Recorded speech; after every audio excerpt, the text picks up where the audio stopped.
What it do, guys? It's D'Anthony here, man, aka Hood Scout, back again for another edition of the Hood Scout podcast. And this is really a unique podcast, a podcast like no other. We're going to have athletes, we're going to have coaches, we're going to have intellectuals, we're going to have media members of all sorts. And don't forget, guys, to like this podcast, share this podcast, and help grow this podcast. This is not just my podcast. This is also your podcast. And the only reason it's going to grow is because you guys are going to be invested in it, guys. Sit back, get your beverage of choice ready, get your popcorn ready, get your dinner ready, get your steak ready, get your vegan meal ready. Tune in, guys. Hood Scout. Peace. Hey, what it do, man? Hood Scout always open on this edition, man. I got my boy D-Rob, wide receiver trainer out of Dallas, man. Gonna be a lot of information, man. So tune into this one, like it, share it, and man, always open, man. You talking about guys train NFL guys, college guys, high school guys, really proficient and knowledgeable about the wide receiver position, man. Continue to like this podcast, continue to share it. Let's keep this thing going, man. Hood Scout, peace.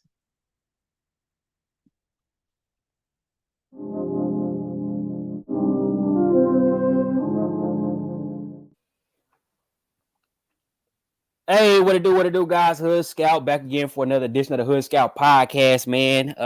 We got a guest, man. I've been wanting to get him on for a long time, man. I first met him because I reached out to him it's probably been about 8 months ago, and wanted to come to one of his functions. I did. We've been locked in ever since then. But y'all know how I do it. I tell my guests to introduce themselves, tell people where you from, who you are. All right, yeah, I'm D-Rob. Company D-Rob always open. I've trained over 100 NFL wideouts. Trained a lot of high school, middle school receivers. Been doing this for like 18 years. So you know that's what I do, man. I'm a wideout specialist. D-Rob, where you originally from, bro? I'm from DeSoto. I went to DeSoto High School. Went there for 3 years, and then I finished my senior year, transferred, and finished at Kimball. Kimball High School. So let's chop it up a little bit so we don't just let us get a little time with it. When was your first introduction into football? Shoot, man. When I was about like 7, 8 years old. Okay. Yeah, was introduced to it through my stepdad at the time. Through flag football, I used to play running back, and then I transitioned to playing wideout closer towards middle school because my older cousin was the #1 quarterback in the country at the time, Casey Printers. Okay. Oh wow. And he played at DeSoto. So when I was in middle school, that's when I started playing wideout, and he kind of helped me through that transition. Now, what year are we talking in that? Is that early 2000s, D-Rob? Nah, that was like 96. Okay. Yeah, 96. I was a young pup then. I was a young pup. Yeah. That was like 96, 97. And shoot, a lot of people don't know Coach Bam Harris, who was at TCU, who used to be at TCU, used to be at Red Oak. And DeSoto, Bam, he used to train me. He taught me how to play wideout. Oh man, what are some? And see, we're gonna chop this thing up, man. But what are some of those that, looking back now as a guy that's untrained, many successful NFL guys and high school guys? What's one of the lessons or the things you remember from that age way back then? Just the acceleration and your burst, how you coming off of the football. Those first 10 yards, you have to run that like your life depends on it. That's one thing that I got from those guys when I was younger. And your arm action, being very deceptive, making it look like you're running full speed, coming off of the ball when you're really running like 70, 80%. So just those things that really carry with me a lot. Man, it's gonna be good, man. Cause that's a nugget right there, man. I got to bookmark that. That's a nugget right there. So walk me through that high school stage. What high school did you go to, and what was that process like for you? Yeah. So when my cousin left, he played at TCU, and I was coming up behind him. I went to DeSoto as well. Was an all district player there, all state, all that good stuff. I was a sophomore on varsity, all that good stuff. Yeah. Return punts and kickoffs, and going into my senior year, our offensive coordinator at the time was Coach Brown.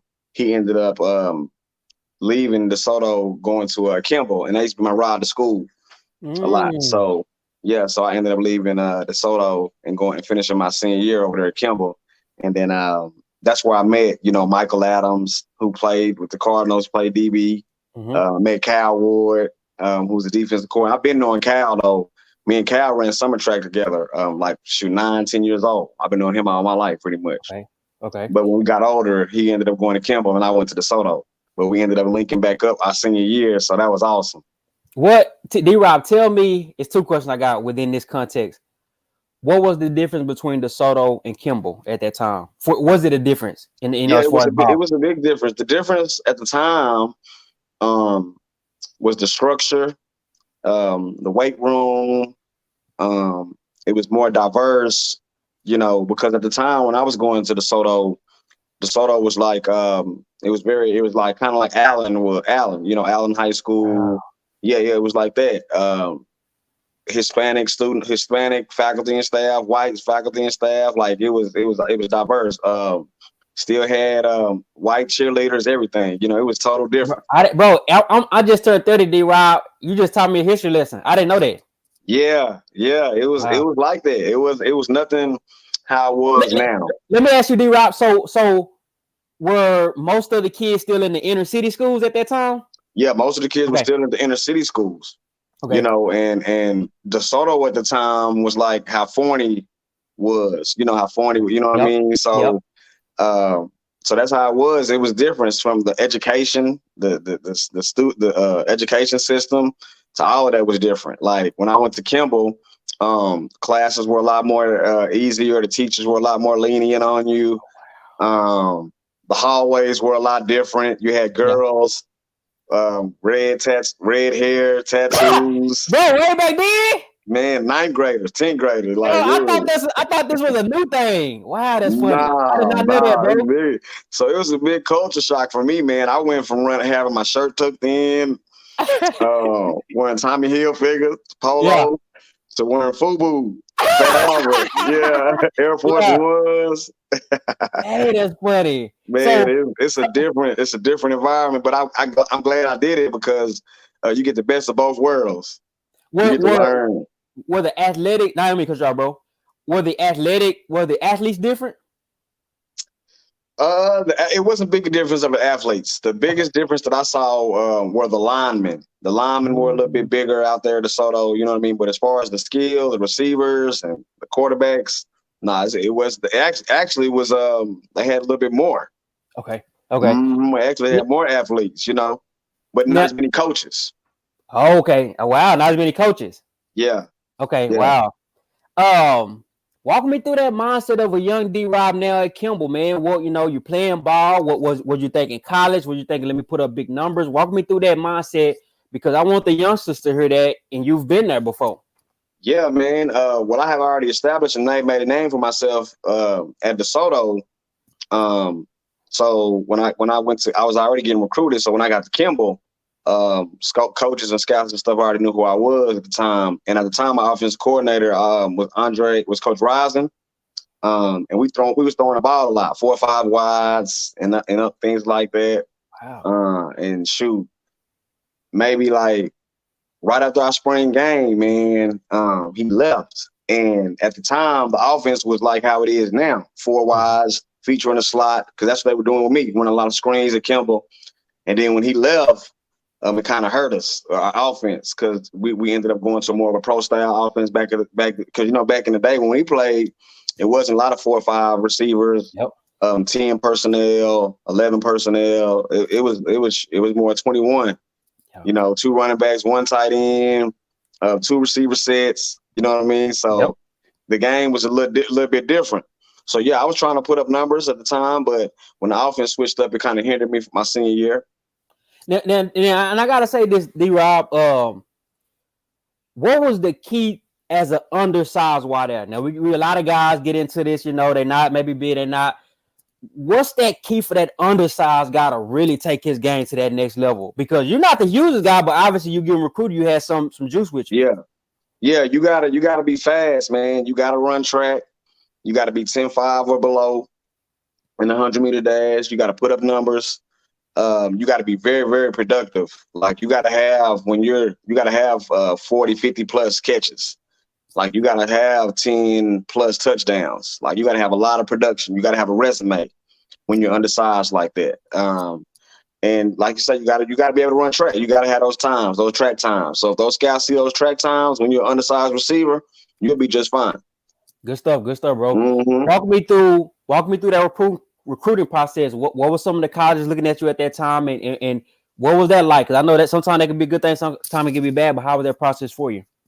Oh, it was good. West Virginia, Illinois, Texas Tech, Oklahoma State. TCU had quite a few schools at the time. Kentucky was reaching out to me. But I ended up going to Oklahoma because the receiver coach that was recruiting me at Oklahoma State, which was Coach Wyatt. Okay. He left Oklahoma State and ended up being a receiver coach at Oklahoma. Okay. And so that's what ended up making my decision to go to Oklahoma because of him. And one thing that I would say to kids now making that recruiting process, and from seeing it from now, I would pick a school, man, who really wants you. I mean, because Coach White wanted me, you know what I mean? But the overall staff, everybody, and don't pick a school because of the coach, because he was there with me for 2 years and then he left to go coach in the NFL. Mm-hmm. You know what I mean? So now you got to start all over, win a whole new coaching staff over, and, get on their good side. So don't pick a school because of a coach, man. If I had to do it all over again, I would pick a school just because of the environment, seeing how I would be able to go to school there without the coach even being there. That's a good nugget. Y'all. That is a good nugget right there. D-Rob, talk to me about like when picking the school, what should we got what you just said, which was nugget, but what should some of these youngsters even ask? What should be some of these questions they should ask? Now they get fascinated over the uniforms and over this. What should walk them through that? What should they really be trying to understand? They may not know, but because you was in it. Yeah, from a receiver standpoint, for why I started getting recruited, you want to ask about the depth chart, how many receivers, how many seniors coming back or how many are leaving or whatever the case may be. You also want to ask how many receivers have they put in the NFL? Because and the ones that they put in the NFL, how many are producing once they get there? You want to ask that question.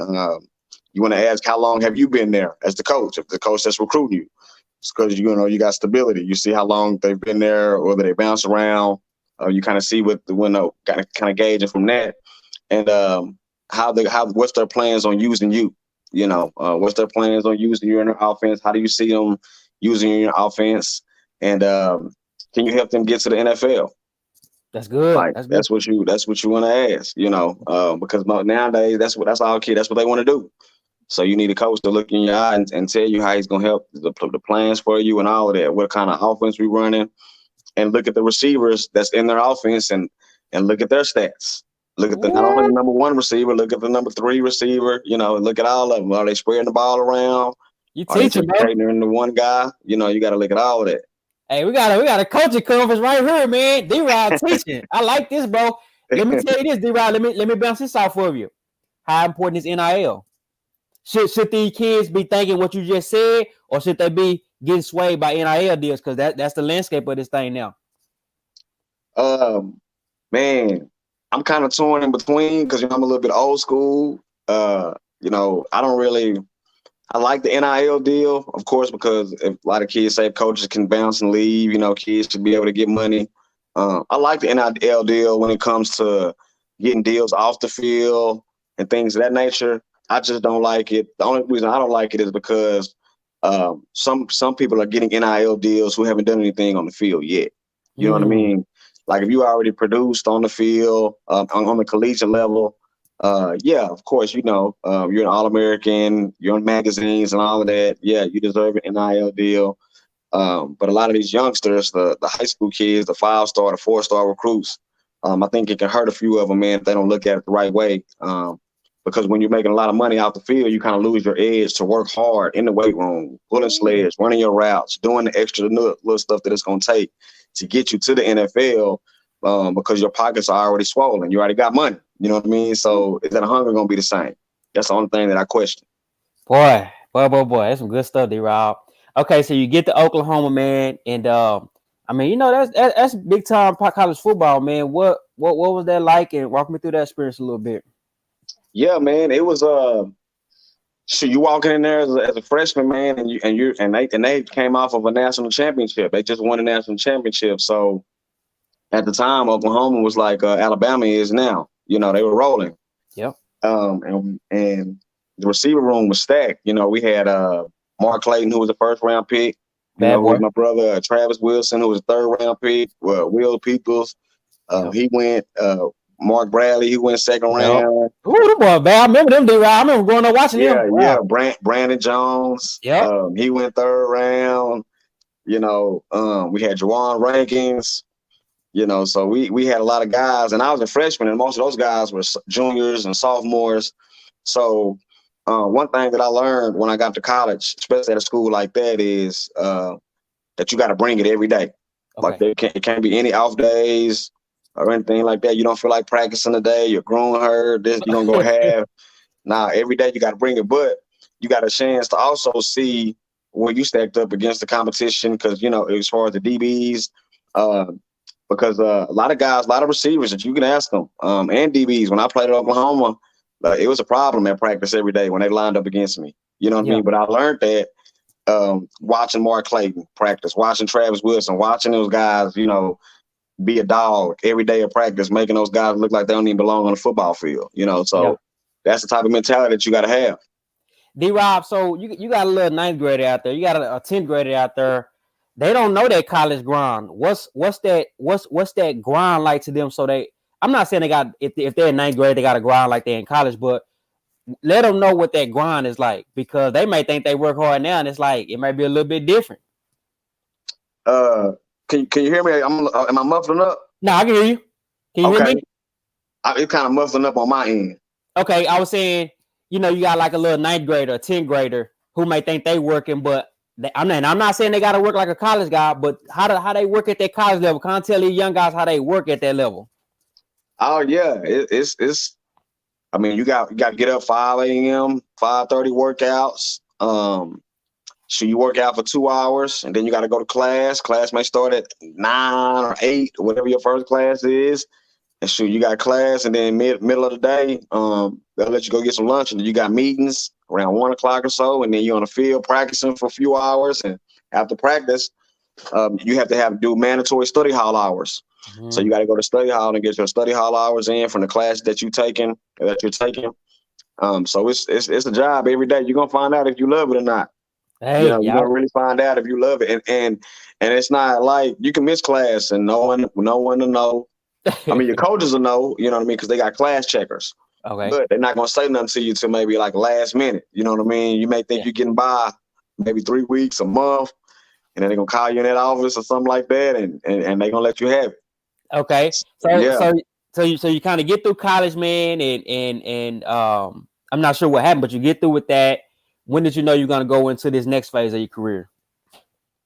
It was when I was with the I had a workout with the Edmonton Eskimos or whatnot, and then I messed my ankle up, and I was trying to bounce back, and in between trying to rehab, bounce back, and continue my football career, or try to figure out my next move. So what I started doing, I started substitute teaching, man. I started substitute teaching at Kimball High School. I was substituting at other DISD schools, and I was noticing that Kimball really didn't have an off-season program like that. Like they didn't do anything after school. They just went home, like when the season was over.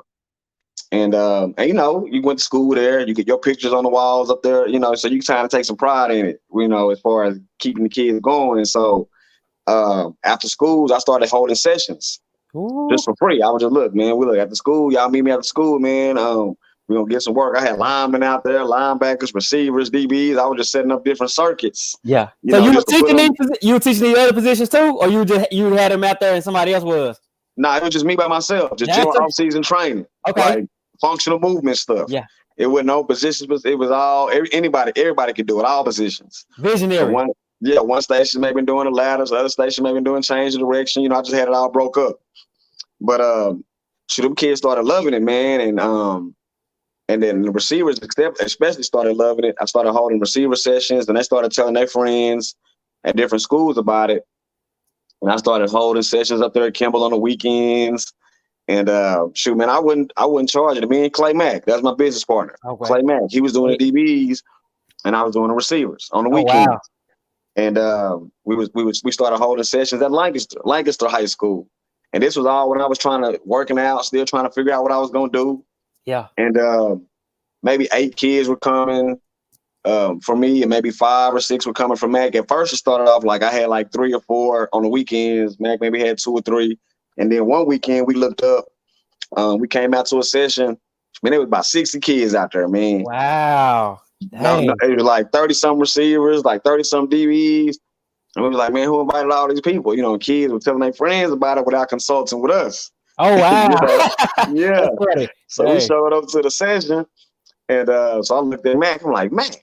He's like, man, I say, man, we might need to turn this thing into a business. Okay. And that's how it started. Right there. We were just doing it just for the love of it. That's amazing, D-Rod. What year are we talking in? 2000. So this was like 2005. Wow, that's good, bro. That's good stuff. This is 2005. So what? Give me a nugget as an early trainer. You know, a lot of guys trying to get into the profession now. What's a nugget as an early guy working with them athletes, or just in general? What's one of those things you kind of seen early that you was kind of like, that's interesting?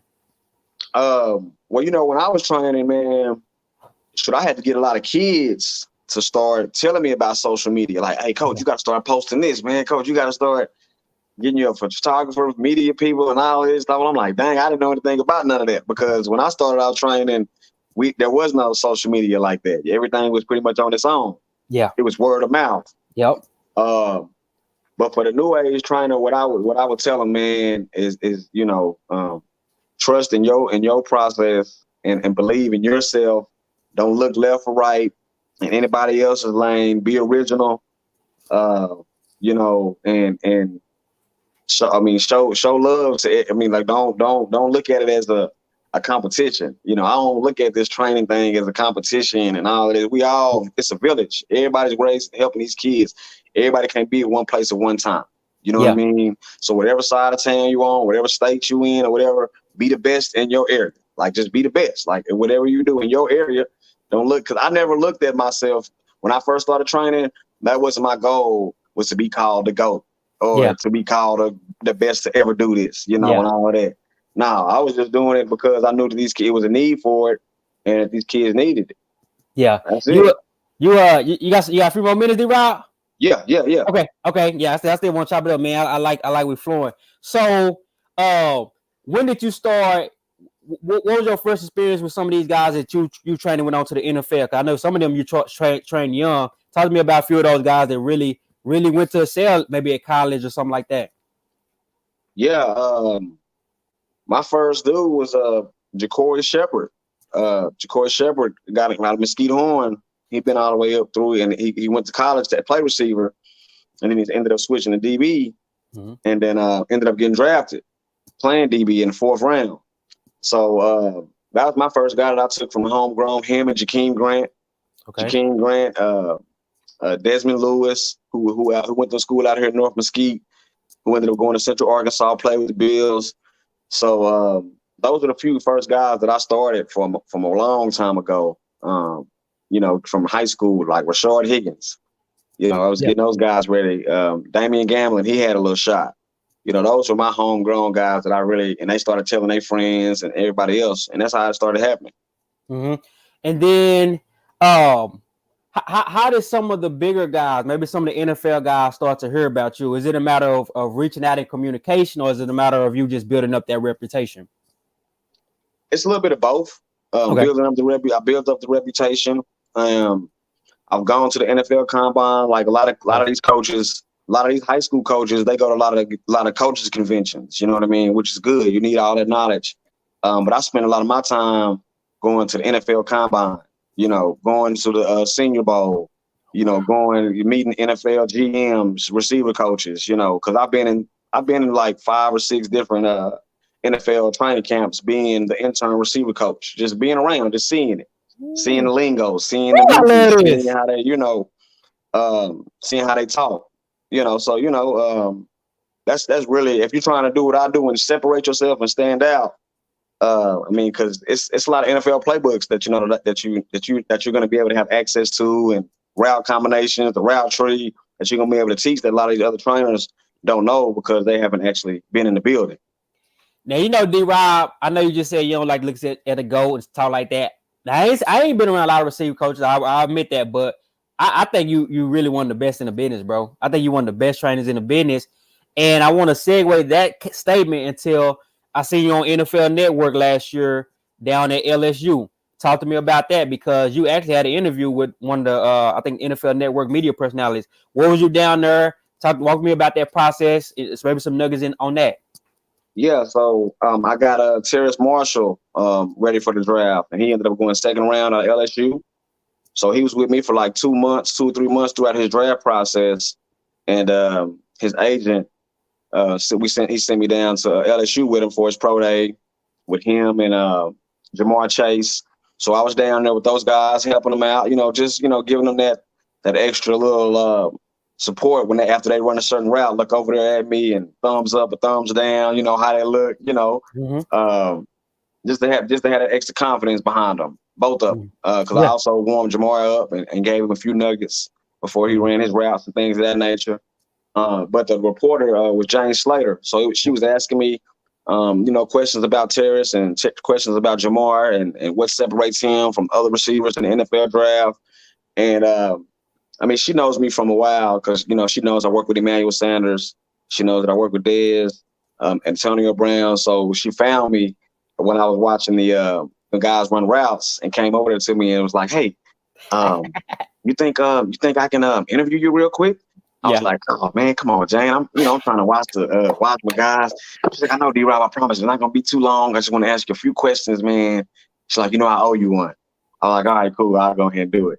And so that's how that happened. And she ended up interviewing me, and I was getting a whole bunch of texts and stuff on my phone. See, I was thinking she was gonna interview me, they was gonna chop it up, and they was gonna air it later. You know what I mean? I didn't know I was live like right then. That's funny, bro. Live like right then and there. So yeah, it was cool. Man, one thing I like about you, D-Rob, to me, you a technician. You the nuances of it, man. Let's get into a little bit of this training thing, because I've been already training many guys from middle school to high school to even a pro session before. I think it's a science. I think you like a scientist, D-Rob. And a guy can run around, he can think it's good, but you can say, "Hey, you didn't get low, you get it this." What do you look for? What's some of those little nuggets that you look for with that trained eye as a veteran in this game? I look at their pad level when they're coming off of the football. When I look at the arm action, how well are they really selling that they're running deep when they're coming off of this football? Are they holding any energy or speed back? And as far as the top of the route, especially on the 45-degree angle routes, I look to see do they have quick feet coming in and out of their breaks, or are they pushing off their outside foot? Are they running around their inside foot to come out of their break? Those are things that I look for, and you can really hear it because it's a little thing that I do with them. I tell them to speed their feet up, so I can just hear with my ears whether it's they're coming out of the thing in 3 steps or is it taking them 5 or 6 steps to come out of their break. As far as the speed cuts, the speed outs, the thing that I look for when the guys are sticking on that one foot, I look how loose they are in their hips. Like, can they really bend and drop and get down there to help decelerate coming out of those turns, out of those 90-degree angle cuts.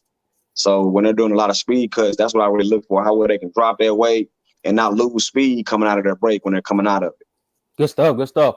D-Rob, talk to me, how often should these young guys, let's say juniors and seniors, let's say juniors in high school, how often should these guys be putting the time in, and what's a good route, what's a good way they can get better with their hands?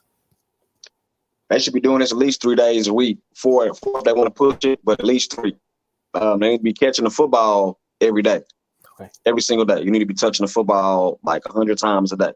Ooh. Train your hand-eye coordination every single day. Yeah. Every day. Is it, okay, so let's say a kid, he might say, "Man, I'm just by myself. Who gonna train with me? I ain't got to train. They need to train with their homeboys. You ain't have no train. You can have your mom or somebody. You can have somebody underhanding it. You the stationary target, and you just working on until you get with somebody that can throw, but you're just working on training your hands and your eyes. You know what I mean? You got to train that. You got to be disciplined with your hand-eye coordination.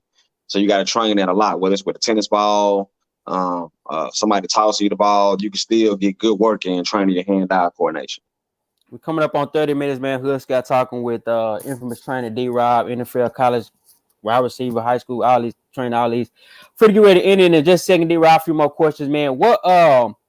Where you want to take this thing? What are some goals, or what are some things you want to continue to get better in, or that maybe you want to come on the horizon for you?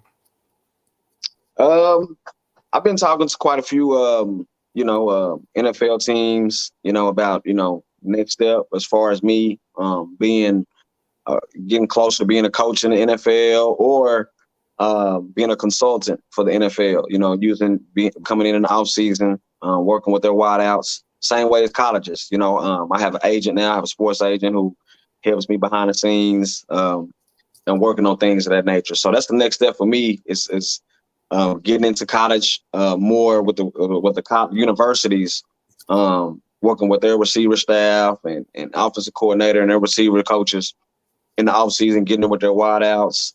I've been approached by a few universities as far as college coaching, but I've kind of turned those down right now because, I have a son who's also going into the 9th grade who's coming up.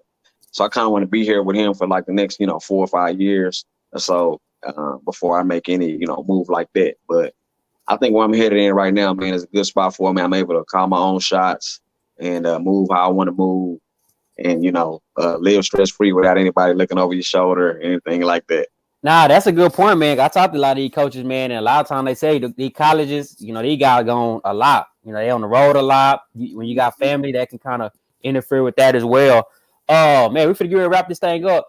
Man, I see some jerseys behind you, man. Talk to me about what's behind you real quick. I don't know if the people can see you. I got to slide over, D-Rod. I want to talk about jerseys behind you. I got Miko Hardman right here, yep. Super Bowl champ, and then over here, I got my boy Terrace Marshall. I got ready for the draft a few years ago. So I got quite a few of them all in my room, man. But it's like my little jersey room for guys that, that I train to work with in the off season. They'll come home and give me jerseys, pictures, and, and sign them and all of that good stuff, man. So it's all love, man. And you can really tell that, these guys, they really appreciate the work that you pour into them because a lot of that stuff, I don't even ask. They just do it. Yeah. Mm-hmm. Hey, man, 30 minutes in for the end with this one, D-Rob. Tell me, what does train like a pro mean, and what does it mean to be a wide receiver? And we'll end on those two questions. Well, train like a pro not only means, of course, the way you approach your workouts, the habits that you're building when you are working out, but also taking care of your body outside of the football field, the way you conduct yourself outside of the football field. The way you handle the media when they're interviewing you, just being a stand-up person. So I train like a pro. I like to use it especially a lot for my high school kids because that's all I'm around a lot is NFL guys, So I want them to kind of go in that model. That's what training like a pro is, not only on the field when you're running routes, but just period, in classroom, grades, all around,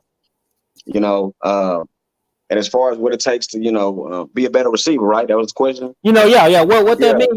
You what's that? You're a receiver. What does that mean? What kind of pride comes with that? Yeah. Sure. A lot of that stuff, man. You gotta get used to running your routes. I know you look at all the drills on Instagram and the YouTube, but you got to get used to running your routes full speed and get comfortable running your routes full speed and coming out of your breaks efficiently. Without messing up and don't be afraid of it. Like you got to get just like at the gym when you're shooting 100 jumpers, you got to get used to running your routes full speed cuts, whether it's in breaking routes, out breaking routes. Get used to running routes really a lot. I mean, that's one thing that kids are gonna say when they come to a lot of my sessions. Yeah, D-Rob, we do drills, but you're gonna run a lot of routes. Yeah, you're gonna run routes. Yeah, I got one more question. So you said like that. How important is it for these young guys to compete, D-Rob? And I say this because I've been around each other. You got some guy who gonna get in line, keep going. You got one guy he gonna be a little timid because he might not know the craft of position. How important is it from a mental standpoint to really compete, man? Yeah, you have to really show that you're confident in your ability. You can't be hesitant, and it's very important because when you go to these bigger camps like the Next Level Athlete, the Rivals camps, the Nike, Under Armour's, when it's more receivers, because at my receiver camps it's only like maybe 40 to 60 receivers. Mm-hmm. At those camps it's gonna be like 400. Woo. 300 wide out. So if you're timid and scared to go when there's only 40, 50 kids out there, I know when it's a bigger crowd, a bigger environment, you're going to stand in the back of the line and hardly get any reps. And it's going to get hard to get any media attention. It's going to get hard, to win any type of MVP award that you're seeking out, trying to win, or just to get your name out there, period. It's going to be hard if you're timid and scared. So you just can't be afraid to mess up, man. And when you go to these camps, remember there's no rules as far as being polite, waiting in line, all of that. No, you gotta be rude and get your reps when you go to these camps. Gotta get there and take it, guys. If you want to play at that next level, man. Hey, this was a banger, D-Rod. This 30 minutes went by super fast, bro. I'm gonna post a snippet of this right when we get through. I'm gonna upload it, man. Appreciate you, bro. Thank you for coming on, man, and train like a pro. Keep going. Train like a pro. Appreciate that. All right, bro. Peace. All right, now. All right, Doc.